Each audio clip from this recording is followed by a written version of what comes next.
हाय, क्या तुर्की को नेटो से निकाला जाएगा? Other NATO members like France और ग्रीस के साथ बढ़ते टेंशन और स्वीडन फिनलैंड को नेटो का मेंबर बनने से रोक देना। इसके साथ ही एर्दोगान का सॉफ्ट रशियन कॉर्नर और सीरियन इन्वेशन को देखकर कुछ एक्सपर्ट्स तुर्की को नेटो से निकाल देने की बात कर रहे हैं। तो इस वीडियो में हम 3 सवालों का जवाब ढूंढेंगे। तुर्की नेटो ज्वाइन क्यों किया था? क्या तुर्की को नेटो से निकालना मुमकिन है? और अगर तुर्की को नेटो से निकाल दिया जाए तो इसका कंसिक्वेंसेस क्या हो सकता है? तो चलिए वीडियो को शुरू करते हैं। इसका एकमात्र वजह है फियर ऑफ रशिया। आपको क्या लगता है, ग्रीस के अलावा बाल्कन के सारे देश किसके बलबूते पर ऑटोमन रूल से खुद को छुड़ाया था? रशिया के। इसके बाद आया वर्ल्ड वॉर 1, जहां पर ऑटोमन एम्पायर मदर रशिया को हराने में नाकाम हुआ।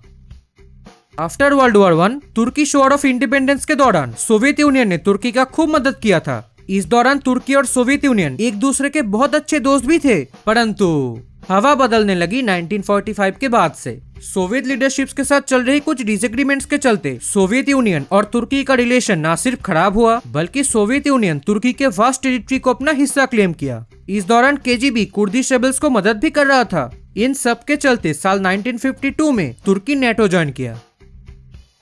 इसका बहुत सारे कारण हैं।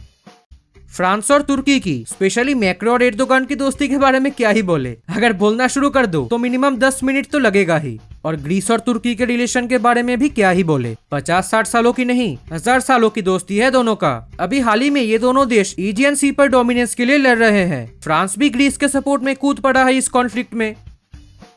यूक्रेन पर रशियन एग्रेशन को देखकर स्वीडन और फिनलैंड नेटो ज्वाइन करने की कोशिश कर रहा है, बट तुर्की नेटो में उन दोनों की एंट्री को रोक रहा है बिकॉज तुर्की का मानना है स्वीडन और फिनलैंड कुर्दिश रेबल्स को सपोर्ट करता है। अभी रिसेंटली कुरान बर्निंग केस पर तुर्की स्वीडन पर भड़के हुए हैं, जो ऑब्वियस भी है।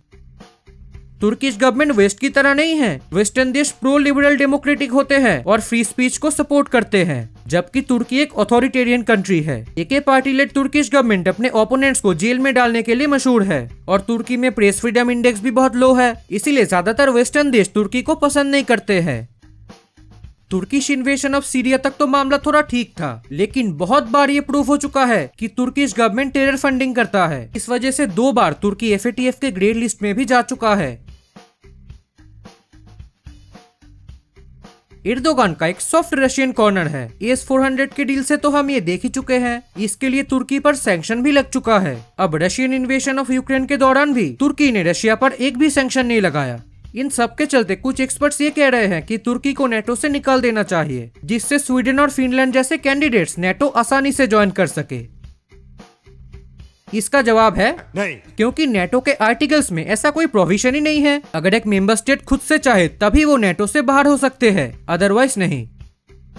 अब आप लोग बोलोगे कि अमेरिका चाहे तो अपनी पावर का इस्तेमाल करके तुर्की को 2 मिनट के अंदर ही नेटो से निकाल सकते हैं। नहीं भाई, नहीं। ऐसा करने से उल्टा अमेरिका को ही बेहद नुकसान झेलना पड़ेगा। जरा आप तुर्की का लोकेशन देखो। एक बार अगर ये देश नेटो से हट गया तो ब्लैक सी में अमेरिका को एक्सेस कौन देगा? अमेरिका को तो अपने सारे फोर्सेस और इंस्टॉलेशन को भी तुर्की से विड्रॉ करना पड़ेगा। और दूसरी बात, अमेरिका के बाद नेटो का दूसरा सबसे ताकतवर देश है तुर्की। तो नेटो से हट जाने के बाद रशिया और चाइना ऑब्वियसली इस अकेला तुर्की को अपने तरफ खींचने की कोशिश करेगा, जिससे एक स्ट्रॉन्ग और इम्पोर्टेंट एलाई अमेरिका के हाथों से निकल जाएगा। तो मॉरल ऑफ द स्टोरी ये है कि तुर्की को नेटो से निकालना इम्पॉसिबल है। हाँ, एर्दोगान की हरकत को कंट्रोल करने के लिए वेस्टर्न देश खाली थोड़ा बहुत सैंक्शन ही लगा सकता है तुर्की के ऊपर, इससे ज्यादा और कुछ नहीं कर सकता। तो ये थी आज का वीडियो। उम्मीद करता हूँ आप सबको ये वीडियो पसंद आएगी। Thanks for watching.